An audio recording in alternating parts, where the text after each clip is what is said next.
This is the Detroit Sports Podcast Network.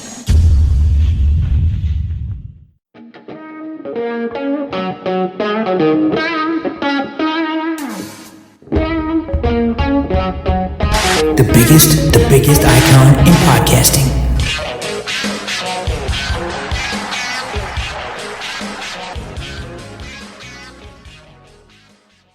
Welcome in, everybody, to this week's episode of the DocNJock Wrestling Podcast. I'm your host, Adam the Jock Strozinski. We are 1 week out from the granddaddy of them all, Wrestlemania. 1 week, 7 days. Are you counting down? I'm counting down. I can't wait for what we've got in store with this show. A ton to get into, like always. These WWE superstars have left the company, and this one may be on his way out the door. Also, where is this AEW star been for what feels like almost 2 years now? It's not been that long, but it really does feel like that, as well as some CM Punk drama. We're going to get into all of that later on. Of course, we're going to take a look at the biggest happenings in AEW and WWE, because there's been a ton going on. Helping me break it all down and giving his awesome perspective on all of it, he's the one. He's the only. He is the Doc John Macaroon. What's up, cuz? Man, what a week. We didn't even talk about arguably one of the best matches in AEW of all time. It was great. All time. What a great week of wrestling. Finally got to learn what AAA puts out on the table. Very nice. Obviously, I see AEW stars rocking the belts. In the end, the match was great, obviously, in and of itself, but it just got me to thinking that, man, AEW might be using the WCW playbook. Bring up the cruiserweights, baby. Let the high flyers take over. And obviously, I know there's a big difference between technical wrestling and high flyers and natural talent. But my God, if AAA features that kind of wrestling, I might have to tune in or read some reports about AAA, huh? Yeah, I have to figure out how to get either a live stream or maybe buy Fightful and buy their actually Fight TV, buy their television subscription so we can get some of the matches. Because it was a hell of a match that we've seen on AEW this week. We're going to get into that a little bit later on. I do want to kick the show off the same way we do all the time. We're 1 week out from WrestleMania, so these storylines are starting to build. We're getting to the point where we're ready to burst at the seams because, like I said, we're basically a week away from the biggest show of them all, and it really feels like this build has been absolutely incredible. And it didn't stop on Monday Night Raw. On Monday Night Raw, we got more commingling of these bloodline storylines. And look, for me, Raw, the best part of it was the bloodline storyline. It started with Jimmy and Jay accepting Sami and Kevin Owens' match to WrestleMania. And then you go to the back where you're basically having a roundtable discussion with the bloodline. And Jimmy is blaming Sami for doing all the same exact actions Roman did to him when Roman and Jay faced off. And everybody in the room could feel it. Everybody in the room looked like they were looking at Jimmy and Roman like, Roman was the one who did this to you. And then you have Jay stepping away, and it all culminates with Cody and Roman meeting face-to-face, and it's getting physical with Solo now. And you had Cody Rhodes cut a promo, which I thought was awesome on Roman Reigns. And Roman Reigns looked so insecure, looked so shook. When Cody turned his gaze to Solo and basically told him, you've been staring at me the whole time, basically mean-mugging me, you're not ready, don't think that you're ready. And he pulled a little bit from his past when he was in the Legacy. I thought that was great. What was your favorite part about this storytelling this week? Because this storytelling basically jumped all over it. We opened with it, we closed with it, there was some stuff in the middle, and it was, to me, it was basically taking a pile of papers that were kind of all over the place and neatly stacking them, and you basically had a book. And if you just opened it, it was a page turner. You didn't want to stop. I thought it was great the way that they did this. What was your favorite part about this week on Raw with the bloodline? Because, again, I thought it was incredible. Yeah, absolutely. And it just goes to show you that when you look at family ties and you look at Cody and his efforts, he's kind of using psychological warfare to say, look, is your bloodline really even a thing? If you're not the leader, Roman, then your crew is going to leave you. And it really plays into what many would believe would be the insecurities of Roman Reigns, which is, hey, this is why I'm clinching so tight to be the leader, is because I don't have really much of a leg to stand on. And it's going to be interesting to see how the bloodline responds, even if Cody Rhodes wins.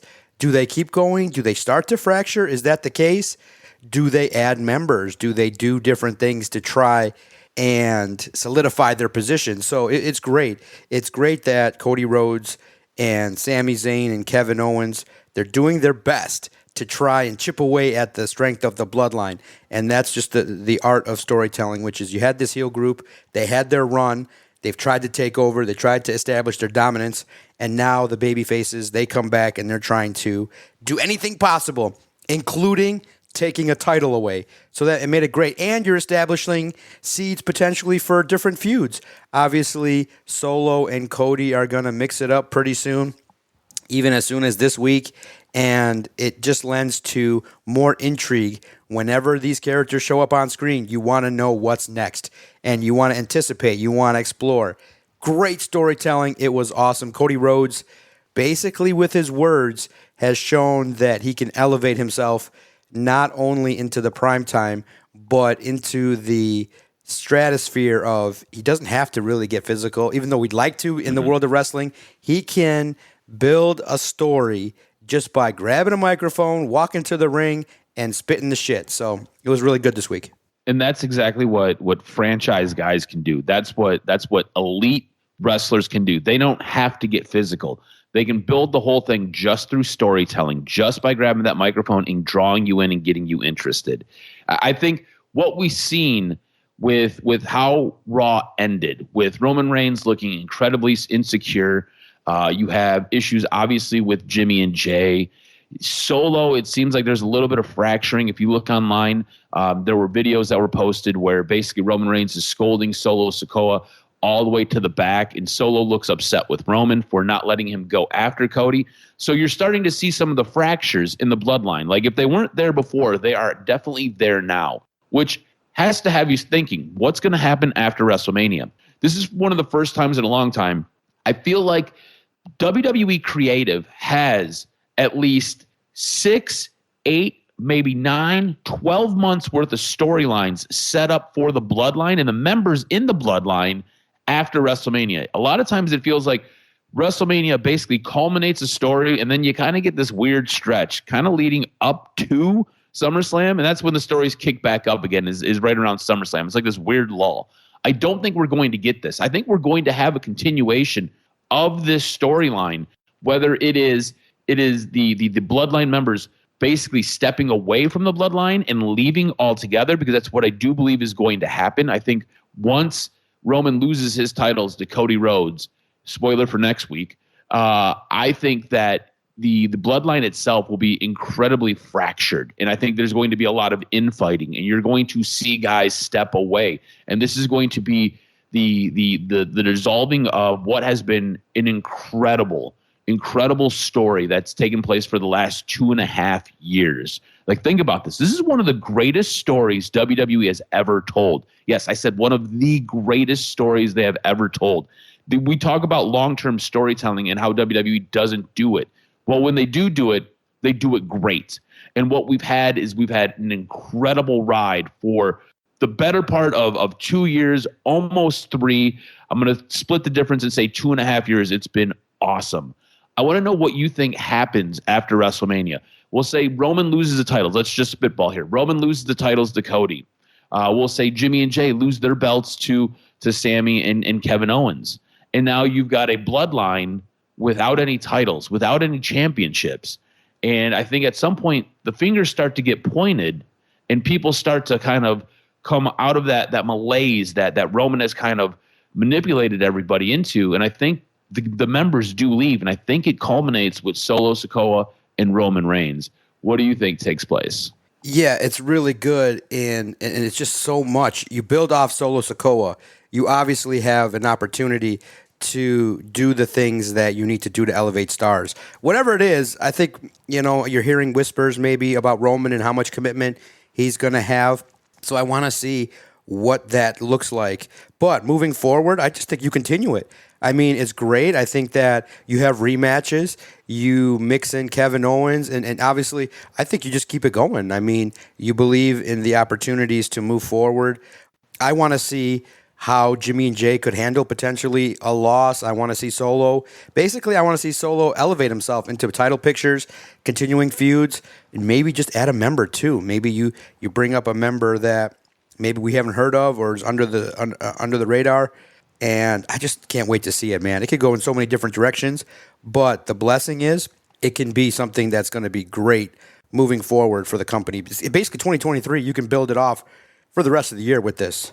Most definitely. And like you said, I do believe Roman will be taking some time away after WrestleMania. They might work some angle where they can write him off TV for a little bit, and maybe that's how you kind of have the bloodline figuring out what they want to do next and how they want to proceed. But I think it's going to be a great story. I think it's going to be a great culmination next week. I'm so ready for WrestleMania to be here. Now, I thought Raw, for the most part, was really, really good. And I think the best part of it was what we just talked about. On the other side, there were some things that had me scratching my head. And I want to get your take on this because the Rhea Ripley-Bayley match, I just don't know how this helped anybody out. I don't necessarily think Bayley came out looking any better, and I think it might have hurt Rhea. It didn't really help her build to WrestleMania. Rhea's in the ring cutting a promo. Bayley comes out, interrupts. Next thing you know, these two are in a match.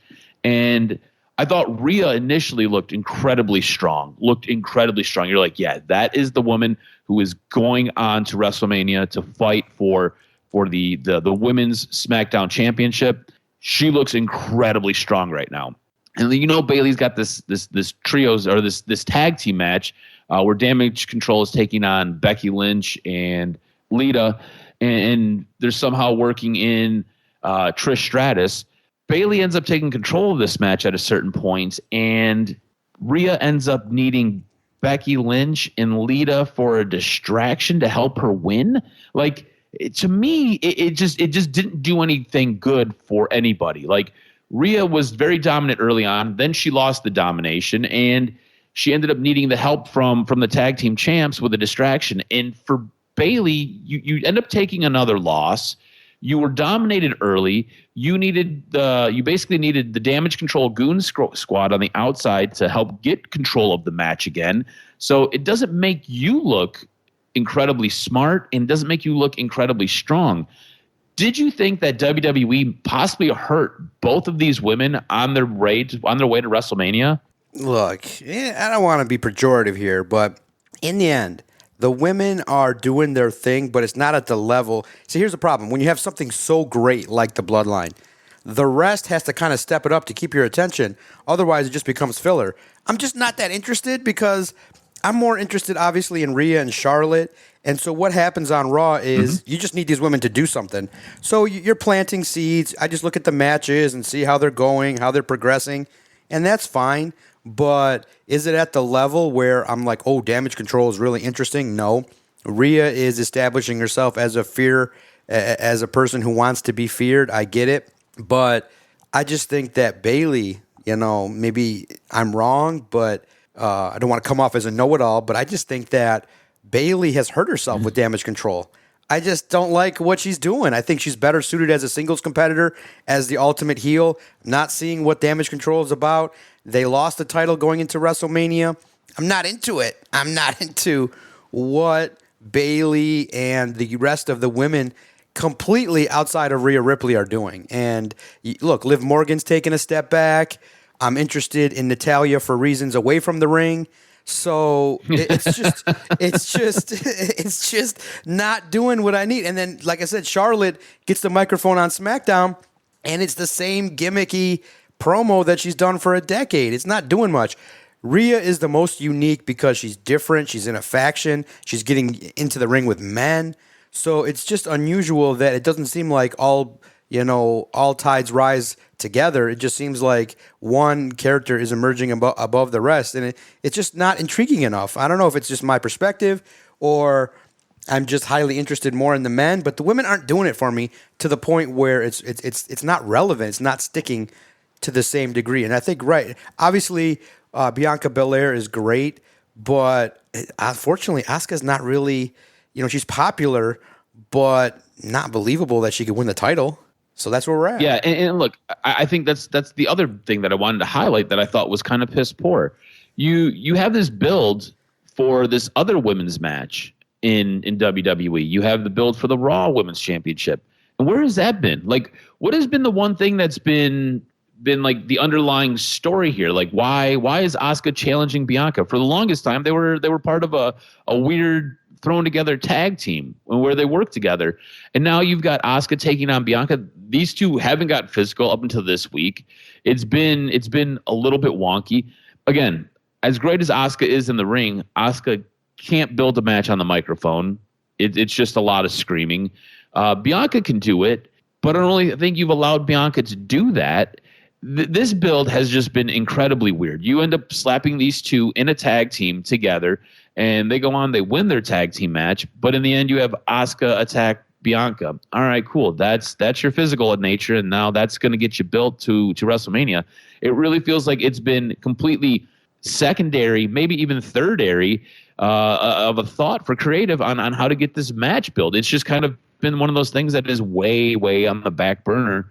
And look, we're a week away, and I don't know where we're going. This match doesn't have me interested in buying WrestleMania. That's what all these matches should do. They should have you interested in buying and watching WrestleMania. And this match definitely doesn't.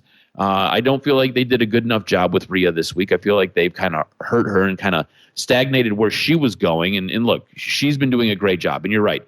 Charlotte's promos have been trash. Bailey and Damage Control is super uninteresting. I don't care to see Becky in a tag team with Lita and Trish Stratus. It's like you're going to have to tell me some story coming out of that's going to have me super interested. Not really seeing it right now. So I mean, we'll see what happens. But the women's division has been absolutely poor. The one thing that does get you interested is obviously the Bloodline storyline. And on SmackDown, we had a bit of a continuation of that, where you had again Cody doing the work for this match that he's got going on at WrestleMania. And Paul Heyman steps in the ring after Cody's match and cuts a promo on him. And Solo's there and basically said, look, Cody, you and Solo are fighting next week, and we'll kind of see where this goes. What do you think about Cody basically having to fight his way through the members of the Bloodline? To me, I like to look at things sometimes as like a video game, right? And when you're the hero, you've got to fight through all of the bad guy's minions to get to the bad guy. And it kind of feels like that is what has been set up for Cody here, right? He's already had a little bit of a dust up with Jimmy and Jay. He got the better of them. Now he's got to work through basically the heavy, the strong man, the bodyguard of Roman Reigns and Solo Sikoa. And if you can beat him on Monday night, then that'll lead to Friday, where we're going to have probably another meeting of the minds between Roman and Cody, and that's going to help launch us into what's going to take place on Sunday night. But what do you make of Cody having to basically fight his way through each member of the Bloodline to get to Roman Reigns? Because I love it. I think it's smart storytelling. I mean, AEW loves it. I mean, MJF is like, oh my God, sitting there going, this is great. You know, obviously we've seen it before in a lot of different ways. The build-up, you got to fight through 15 people to get to the champion. But it's not a stipulation. It's just in the Bloodline storyline, it's like, let Roman have his minions do his dirty work for him. And that's good in that he can have, you know, in his own mind, peace of mind that he's doing as much as he can to wear down Cody before WrestleMania. But I like that Roman has been keeping Solo close, and that can also start to chip away at the Bloodline as well, where every time in the past couple weeks on SmackDown you see Roman being like, okay, through Paul Heyman, okay, Usos, you can stay outside. Solo, come with me. And you can kind of start to see Solo moving his way to be the right-hand guy. And maybe you have the Bloodline with just Roman and Solo, and the Usos can do their own thing and take a detour or something like that. So in the end, Cody is establishing himself, and through the work that, and here's the thing that people don't understand when we look at megastars. Solo's going to get better. The Usos are going to get better. Being in the ring with Cody Rhodes elevates your profile because he's going to have a good match. He'll make you look amazing. He'll bump and do his thing. And you can get your shit over. So Solo is just looking like a bad mofo in all these feuds, and he's keeping it serious. But a little bit on SmackDown, he started to look like he's taken this "you're not ready yet" almost a little bit into the sad realm. Like, what do you mean? Like, to the point, when someone gets so mad that they're on the verge of fighting but almost crying. That's what Solo kind of looks like. Like, what do you mean I'm not ready? Like, I'm trying so hard that you're pissing me off so much I might even shed a tear. So soon enough, though, you kind of need Solo to kind of put a beat down on Cody, maybe on Raw in the coming weeks, whatever happens post-Mania. You need Solo to kind of whoop some ass and get himself over. Like, don't mess with me. His finisher's okay, but it feels like a setup move, maybe into, like, how the camel clutch or other type moves. A thumb to the chest is great, but it's a setup move. That's not a legitimate finishing move. He needs to add to the repertoire. So I can't wait to see it, man. It's great. Raw and SmackDown are going to be must see this week. It's funny. You said it's a setup move, and before you said camel clutch, I was like, oh, maybe into the camel clutch. So we're kind of on the same wavelength there. I feel the same way about it. I could see the thumb to the chest, and then basically the guy goes down, he gets on top of them from the back and slips them into the camel clutch. And I think, there you go. They're tapping out instantly, or they're dying right there in your arms, So it's been interesting what they're doing with Solo. Obviously, he's been protected. Obviously, he's a guy who they have a plan for. When he mean mugs you, he does look mean. You're right. He does have maybe a bit of a sad face this week on SmackDown.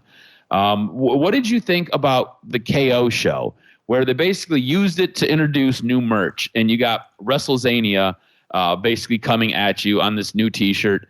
They get jumped by the Usos. What did you make of the KO show? I thought it was a nice way to introduce some new merch and to kind of show the strengthening of that relationship between Kevin Owens and Sami Zayn. It was great. It's weird, though, the way Kevin played it off. It kind of felt like he was jealous or acting weird, but his demeanor was kind of, you wanted to demonstrate joy, but it seemed like he was reluctant to, when he was saying, oh, Sammy, you told me you wanted your own entrance, and fine, you got what you wanted. That was weird. It was like, okay, what was meant by that? But I love the shirts. I thought that, KO Mania has done its thing over the past several years. And to call it Wrestlemania was great. The joy that Sami Zayn had was awesome. But it does plant the seed a little bit of, is Kevin really buying in to this reunion? So it's great. But currently, the way it's been shown, Sammy seems way more excited than Kevin in regards to the bloodline. Maybe because Kevin got his ass beat at the Rumble. He's having some trepidation, where Sammy has the undying belief that we're going to go in there and handle business. So we'll see. I did, though, have the thought, I don't know if it ever crossed your mind, would you in any way, shape, or form, to keep this going, to delay the gratification, ever have Sammy just go back to the bloodline and call it an ultimate swerve that we solve the KO problem by pretending that Sammy is not the guy, but in the end, Sammy continues the second half of 23 with the bloodline? Did that thought ever cross your mind? That Sammy... That big ruse? That the thought did not ever cross my mind. Kind of what I got watching that segment was similar to where you were at, right? Where Kevin kind of felt a little jealous. To me, it felt like Kevin Owens went back to that same old trope of he's going to be the guy who's going to turn on Sammy at some point. And that was kind of the vibe I got from that segment.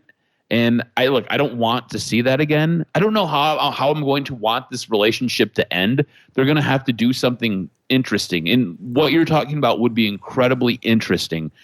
I don't know if I want to see that. I don't know if I want to see Sammy be the one to basically stick the knife in Kevin Owens' back. I think we get so used to watching Kevin Owens constantly stab Sami Zayn in the back. When everything unfolded in Hell in a Cell, we were all like, finally, Sami Zayn stands up to Kevin Owens. This is great. But now we're here, and there's been a lot of work that Sami's done to really mend this fence. And I don't necessarily know if I want to see Sami Zayn be the guy to rip it apart again. I think it would be the ultimate swerve. What you're proposing would be the ultimate swerve.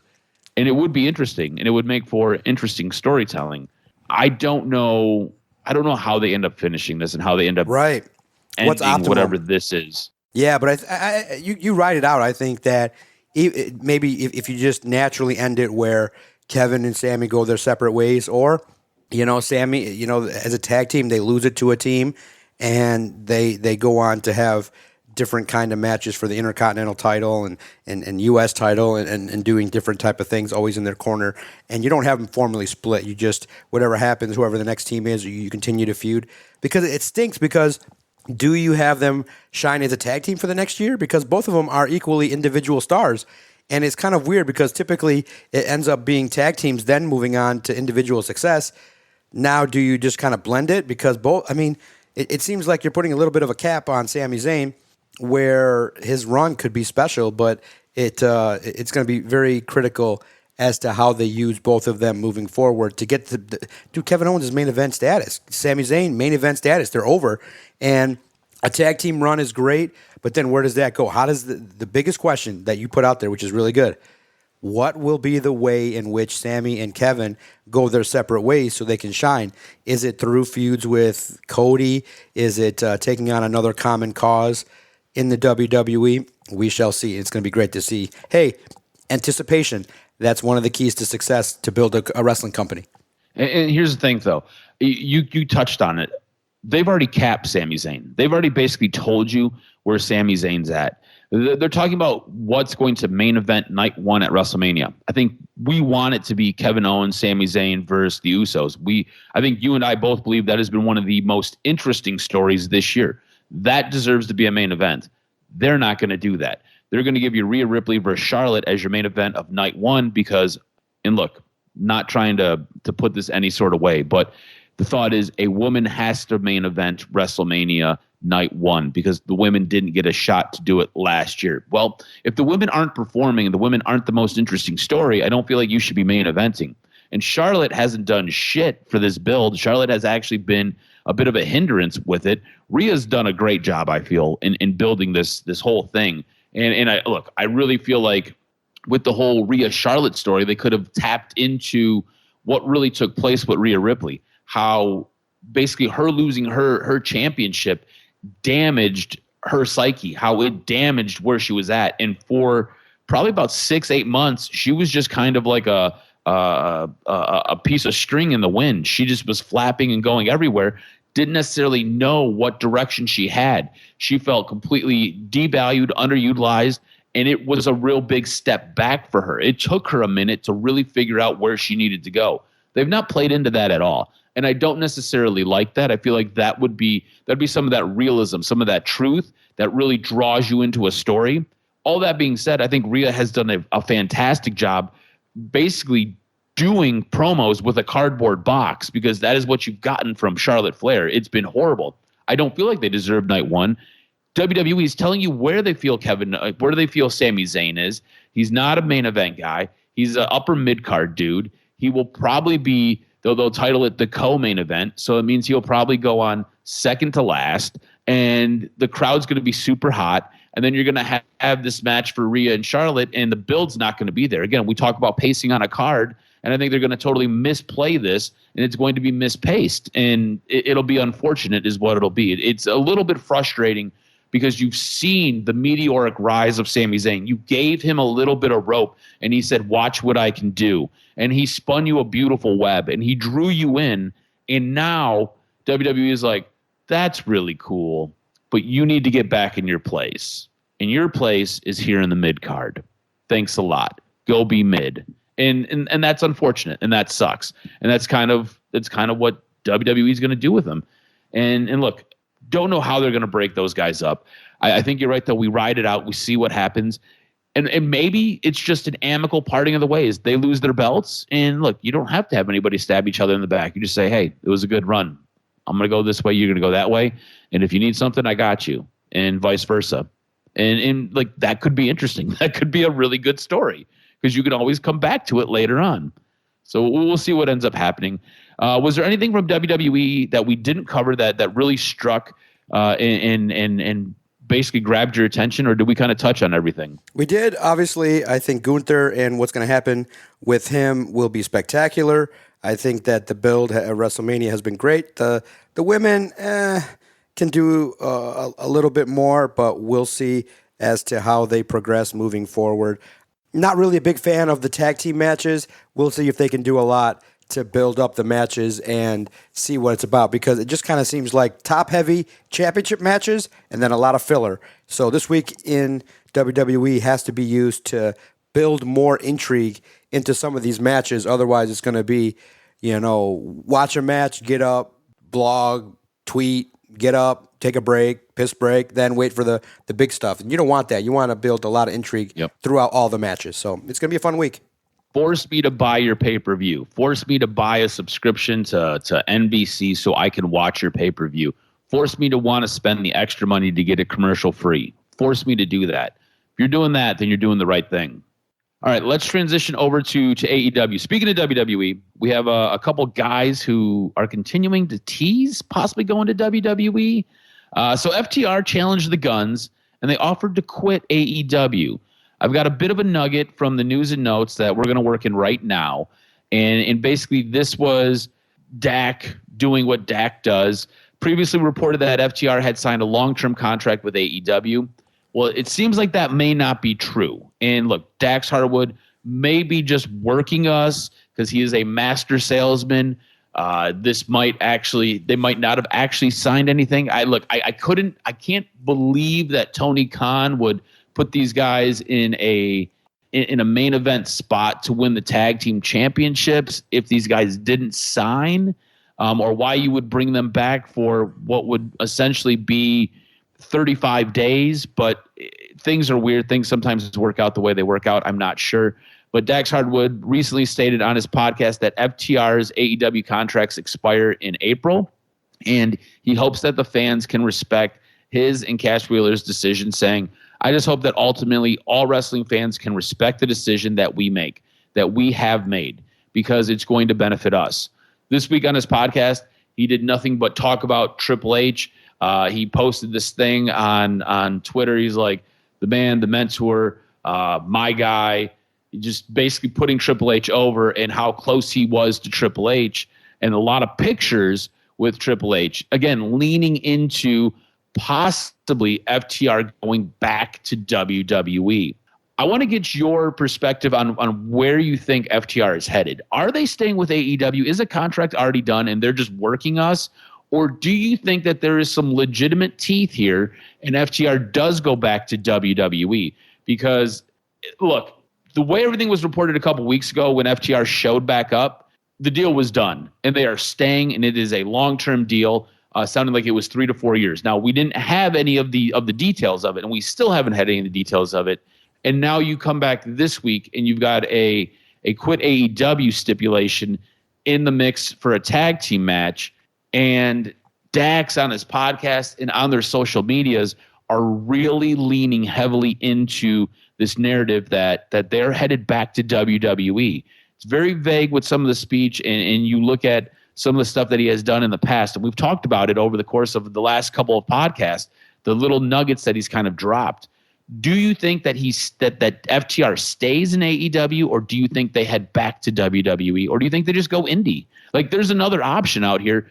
It is really weird what FTR is doing here, and it's got, I think the off-screen story is much more interesting than whatever we're going to get with the Guns.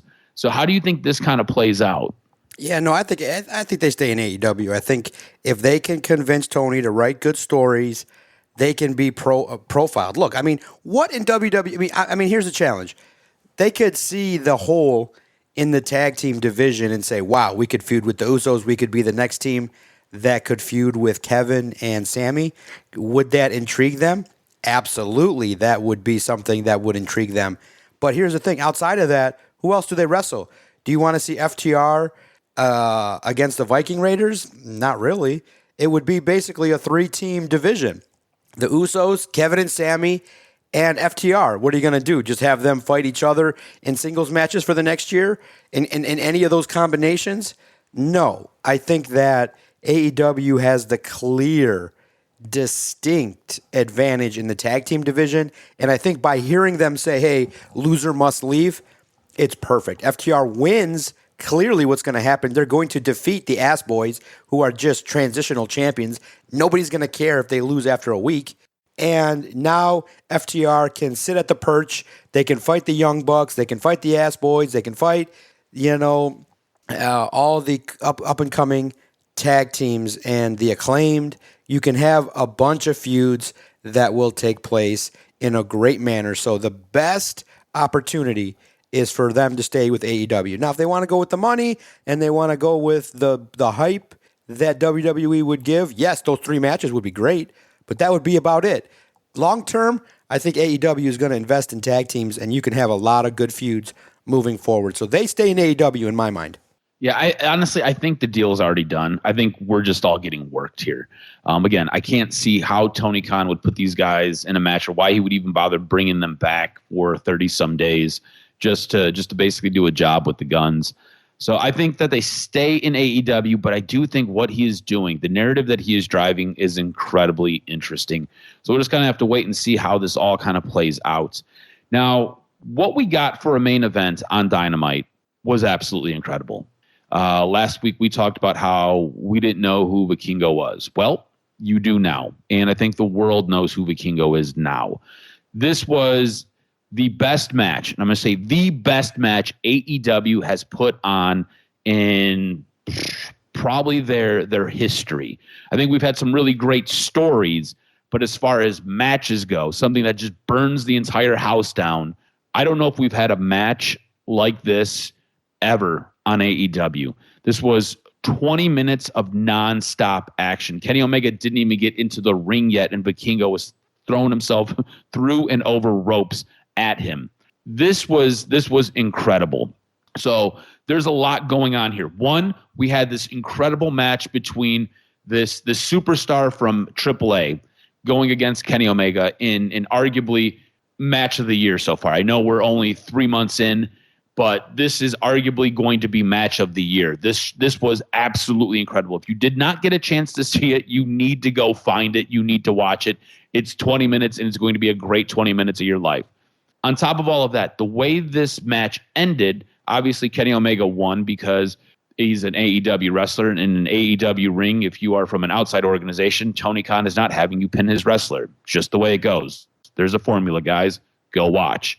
But you have this interesting story with Don Callis. And this story was basically sprinkled in from the very beginning of the episode, where the Young Bucks were attacked and taken out. You had Hangman Page jump in an ambulance and leave. And you cut to different parts of it, where in the very beginning you've got Don Callis saying, no, you've got to stay here. You got your match. They go back to a backstage segment where Don Callis is like, look, you're the god of wrestling. We're back, baby. It's just going to be you and me, and we're going to do this. And then you cut to the very end where Kenny Omega defeats Vikingo, and you have Hangman Page come into the ring to basically make the save. And you have Don Callis basically throw himself on the ground, showing Kenny Omega, like, look what Hangman just did to me. And Hangman's like, what are you talking about? I just made the save. I'm here to help you. And Kenny Omega's like, I can't stand you right now. Like, what is your problem? Why would you do that? Don Callis seems to be the one manipulating a lot of things here. I want to get, one, your impression of this match that we had between Vikingo and Kenny Omega, because, like I said, I believe this was the best match that AEW has put on ever. And I want to know where you see this story with Don Callis going, because I've got some theories that I kind of want to spitball some stuff with you regarding where Don Callis and Kenny Omega are going, and where this story is going with Don Callis seemingly being a puppeteer. So what was your take on all of that? Well, yeah, exactly. I just looked at, first of all, there's a lot of tropes to look at in regards to Kenny Omega and his role, and why can't he have this kind of impact more often, the trios division and what he's done with that. And you realize, man, his injury situation really kind of derailed what he could have been. The missed opportunity over the last 25 months that Kenny Omega could have, it felt like he peaked with his feud with Jericho. Now he comes to AEW and he just takes a completely different vision than what his talent indicates. I mean, this dude is badass, and he can have these kind of matches more than once every 6 months. He could have it every 3 months. He could have these big feuds. So Don Callis, maybe you're setting up the breakup, or Don Callis turning on Kenny Omega because of what he sees. He wants to see the badass number one guy in the world, and he's not seeing it. He's seeing a distracted guy, and he just moves on to somebody else. Maybe you move on to the biggest heel in the company. I think a mouthpiece that has another great mouthpiece is never a bad thing. So however you want to do it. For me, as I saw the great match unfold, it was great. Obviously, Vikingo is talented, and he brings with him a lot of the Lucha Libre style. It's not new. I mean, we all grew up watching La Parca and Juventud Guerrera, Rey Mysterio. So AEW would be great to establish a cruiserweight division and bring in some Lucha Libres and handle business and bring some of that. Because here's what it does. Because you have your opening segment, it's a promo. You have your first, big match with stars that people want to see. You bring it down with a women's match. You kind of slow it down with another backstage vignette. Then you have the cruiserweights right at 9 o'clock, and you fire it back up with just high-flying action, and you just have that. That's the spot. The 8:50 segment is Lucha Libres.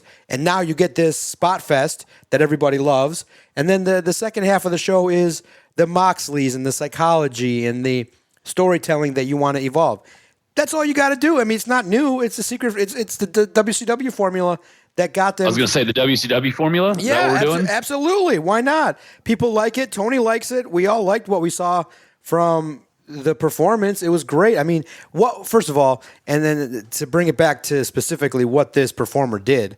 Wow. Effortless, risky, seamless transition from move to move, complete control of his body, 360, 630 flips, moving through the ring in an effortless level. It's great. And all we're asking is just listen. You didn't have to go through a 1,000,000-word diatribe about what this guy is. All you got to do is a vignette, 2 minutes. Who is this guy? What has he been about? What's his potential? You even have an old Lucha Libre just stand there and tell us what this guy's about. That's all you got to do. But look, it's fine.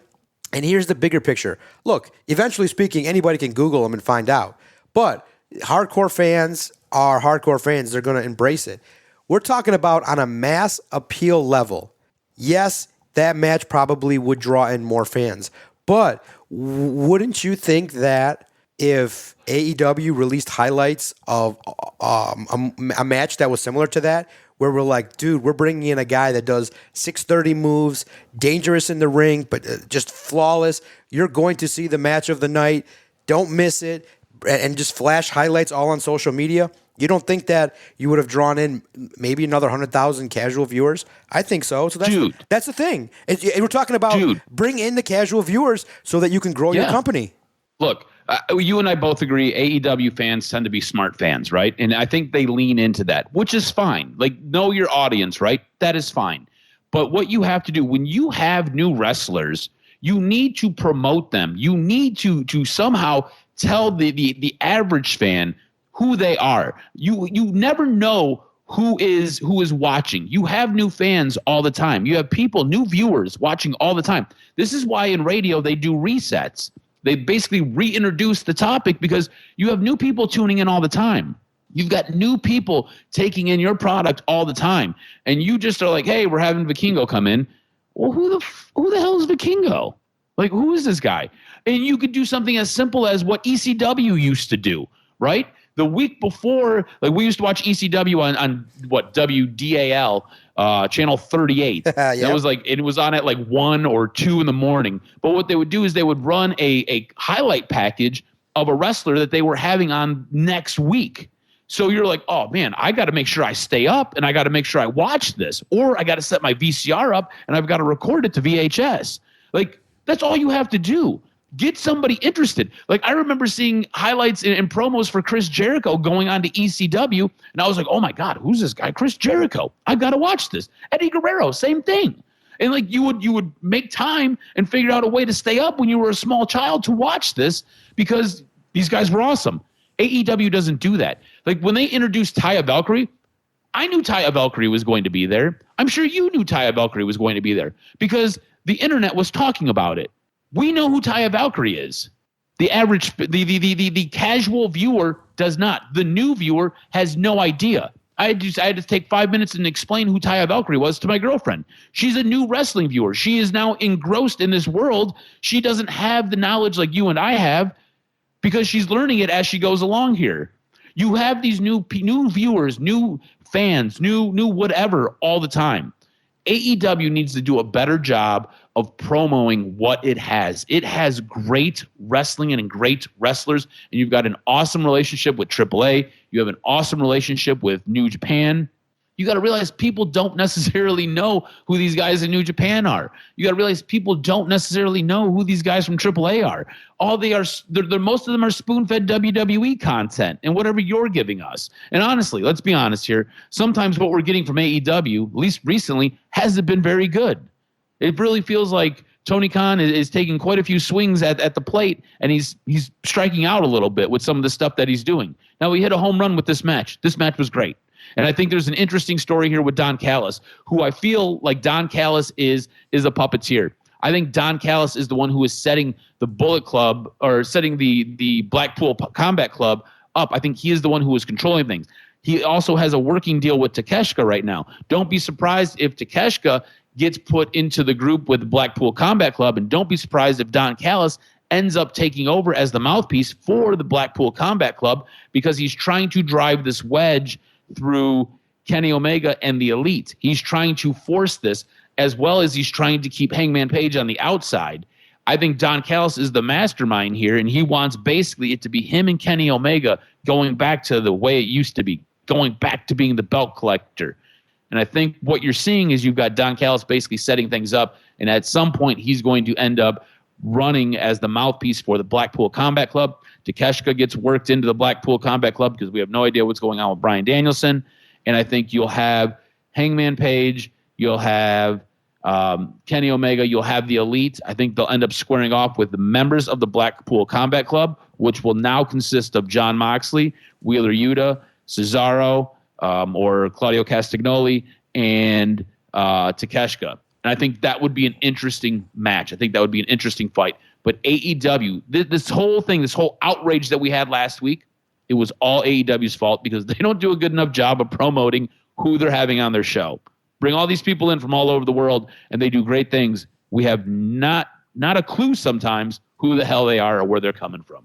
That's on AEW. I'm sorry. I didn't mean to take over what you're saying, so I apologize. No, it's all good. Exactly. You said it, and that's all it is. AEW should have a two-share by and large with where they're at in the company and the stars that they have. So they're playing to their fan base, which is fine, but there is a saying that if you grow the company, then you can have maybe the opportunity to go and pick off maybe an Austin Theory when his contract is up. The more money you have, the more you can potentially make it a real competition by drawing some of the best talent in the world. So we'll see how it plays out, but absolutely, hopefully the relationship with AAA has been repaired and they have more matches or cultivate some lucha libres, man. It's great. It's a great opportunity with the stars that you do have to tell stories that can be intriguing. And I'm definitely curious as to how the Blackpool Combat Club and their beatdown style is going to progress and move forward. So AEW had themselves a good week, and I'm excited to see what they can do to build off of what they did this week. So it'll be interesting to see if the distractions end up hurting or helping AEW. We'll see. Was AEW's week good enough to be your show of the week? You have to. When you have the best wrestling match, AEW Dynamite was my show of the week. So I really liked Dynamite. I thought Dynamite was really, really good, but I'm going to give it to Raw. I thought what we got with the storytelling, with everything that went on, there were multiple layers to what went on this week on Monday Night Raw with the Bloodline story. So I thought that was incredible. Also, it helps set you up for what's taking place at WrestleMania. So I'm going to give my vote to Raw. You're going to give your vote to Dynamite. I think if you have time and you need to watch a show, a program, I think if you watch Raw, really just kind of fast forward, watch all the Bloodline stuff because it was incredible. And then if you have 20 minutes, skip over and watch Dynamite and watch the main event. Thought it was incredible. There was a lot of really good wrestling from both WWE and AEW. Would you like some news and notes? Hit me with this week's professional wrestling news and notes. What made your list? So with the wrestling world still abuzz, with what we witnessed on Wednesday night, Tony Khan has booked El Hijo del Vikingo's next match. Tony Khan has announced that the AAA Mega Championship will be defended by El Hijo del Vikingo at the next Ring of Honor show. In the tweet, Tony Khan states, next Friday, live on pay-per-view from Los Angeles, Lucha Libre Mega Champion El Hijo del Vikingo will come to the Ring of Honor to defend his title versus Commander. You've seen Commander in the face of the battle ladder match. Actually, Vikingo was supposed to be in that match. Commander took his spot because Vikingo had some visa issues. So that's a bit of the background story. Could you imagine Vikingo in that match? It would have been crazy. I think he was actually supposed to win that match, but last second they put it on Powerhouse Hobbs. So I think there was supposed to be a bit of an introduction to him, but things were all messed up. A big-time free agent is available in the wrestling world. A legendary WWE superstar, if you will, Bill Goldberg is currently without a contract and can go anywhere since WWE did not renew or extend his contract. Goldberg last competed in WWE against Roman Reigns at the Elimination Chamber in 2022. Since then, the former Universal Champion hasn't appeared on WWE television. Dave Meltzer previously reported in the Wrestling Observer newsletter that WWE didn't owe the WWE Hall of Famer any more matches on his contract, but the time frame of the deal hadn't expired. Fightful Select provided an update noting Bill Goldberg has in fact officially been a free agent since his WWE contract expired at the end of 2022. Tony Khan was doing a sit-down interview and basically said it's really interesting. This is something that we will watch. Obviously, we've already touched on it. Tony Khan, huge WCW fan, huge Bill Goldberg fan. There is some possibility that AEW does go after Bill Goldberg. Someone else who is out, Naomi posted on her Instagram and answered a fan's question saying, I'm out of WWE, friend. The response was to a fan who asked if she was part of WWE still as she is taking part in WrestleCon. Alexa Bliss has posted an update on her health situation. Bliss posted on her Instagram stories sharing that she had undergone a skin procedure at the American Skin Institute in Los Angeles. She didn't say exactly what the procedure was, but she did include the caption, Dear younger me, you should have stayed out of tanning beds. Bliss had a bandage on the side of her face running along her left ear down to her jaw. Bliss would later respond to a fan messaging, there was a spot on my face, yes, that had gotten worse, so went to get a biopsy. It was basal cell sarcoma. During the procedure, Doc also found other squamous cells, which was a quick and easy procedure. Glad I always get my skin checked. Bliss has not been on TV or worked any house shows since the Royal Rumble in late January. Could we get a major return at WrestleMania? According to PW Insider, Randy Orton is slated to be in Los Angeles for WrestleMania weekend, which would be his return to WWE. It is not yet confirmed if he will appear on screen or on either night of WrestleMania or the Raw the following night. Orton has appeared at every WrestleMania event since his debut in 2002, with the exception of WrestleMania 32 in 2016. Speculation is that Orton would be the first challenger for Cody Rhodes should the American Nightmare win the undisputed WWE Universal Championship at WrestleMania. Again, going back to their legacy days. Rumors on the future of a mega WWE star, an update on Brock Lesnar's future in WWE after WrestleMania 39, where he is set to face Omos. Writing in the Wrestling Observer newsletter, Dave Meltzer has revealed regarding rumors of Lesnar, there were reports Lesnar had told people he would be leaving soon, and within the company, the word had circulated. The only thing we know is that everything about Lesnar and what he's doing is kept top secret, and that Vince McMahon, Nick Khan, Paul Levesque know, and maybe two other people know, and nobody else does.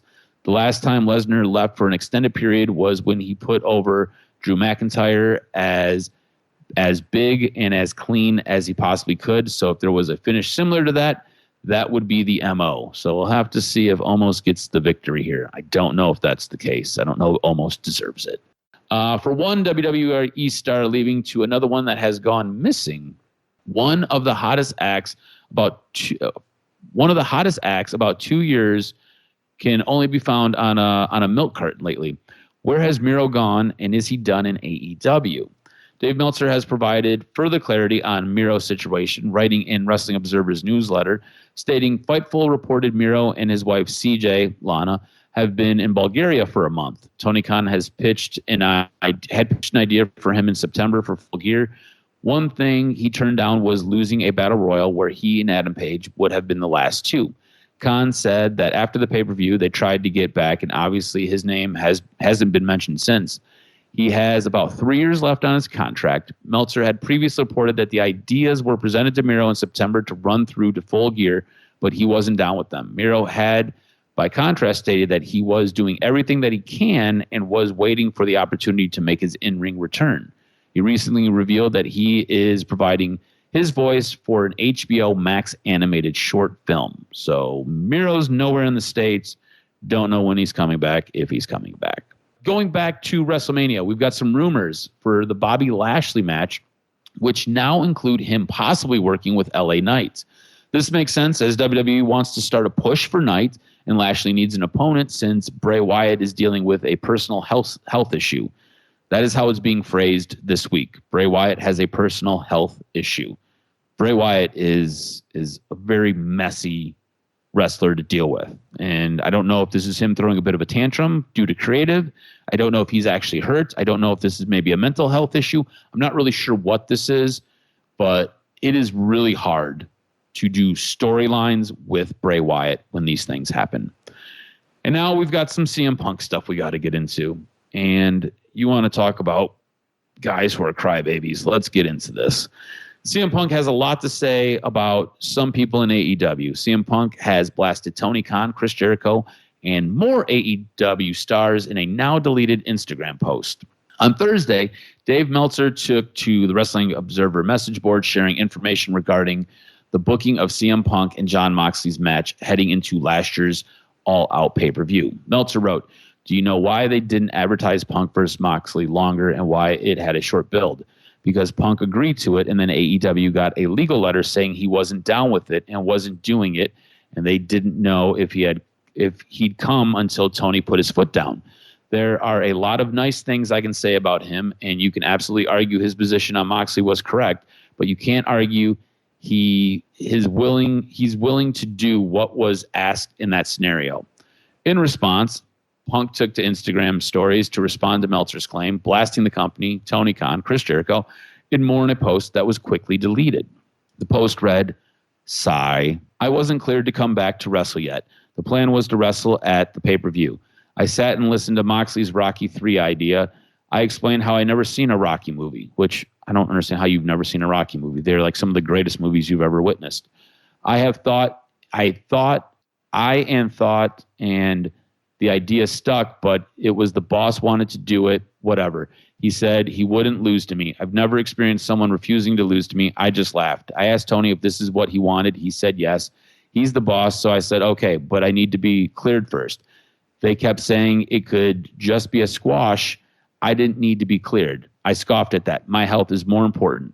Dave Meltzer's a liar. Jericho is a liar and stooge. There were plans, but the plans always change, but I'll never put a company above my health ever again. Punk ended up capturing the AEW World Championship at Double or Nothing against Hangman Page last year before getting injured on the following week's episode of Dynamite. Jon Moxley and CM Punk had their scheduled championship match prior to All Out, with Moxley beating Punk in short order to win the title in shocking fashion. Punk and Moxley had their final match at All Out, where Punk regained the title, suffering a tricep injury in the process. He was then promptly suspended. There was another post that was put up, I believe it was on Friday. It had been put up and then it was edited. It just really seems like CM Punk is kind of all over the place, and it is more CM Punk basically with a flamethrower trying to burn down wrestling organizations is what it feels like to me. You've seen the second post, didn't you, with CM Punk? Yeah, absolutely. The Shawn Michaels story was great. Yeah, it just.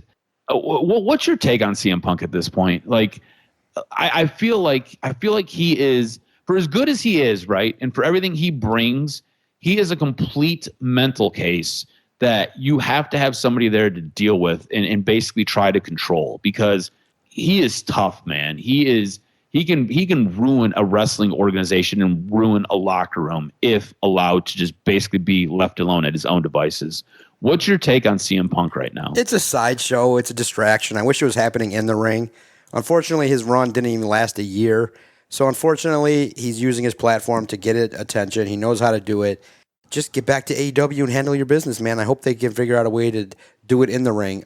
Social media stuff is funny, fodder for entertainment, but eventually speaking, right now it's looking like a failed mission to get CM Punk back in wrestling, but we'll see because I think he's doing a little bit more damage to AEW than what he brings to the table.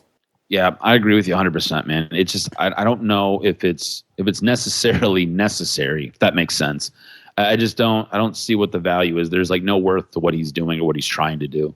That's going to be it for news and notes, however. I thought it was a really good week of wrestling, man, and I'm looking forward to next week for sure. Absolutely. Make sure you follow Adam on Twitter at AdamRSTROZ. Follow the network at Detroit Podcast. Anywhere that you listen to your favorite podcast, type in Detroit Sports Podcast. All the platforms. Type it in, Old English D, Detroit Sports Podcast logo. Hit that subscribe button. What do you get? You get great Detroit sports content, Lions, Tigers, Pistons, Red Wings, and you get great breakdowns from Adam the Jock Strozinski and the mouth-breathing mouth of Macomb, Michigan, the Doc. You don't get it anywhere else. Often imitated, never, ever duplicated. It's DocNJock, and you know it.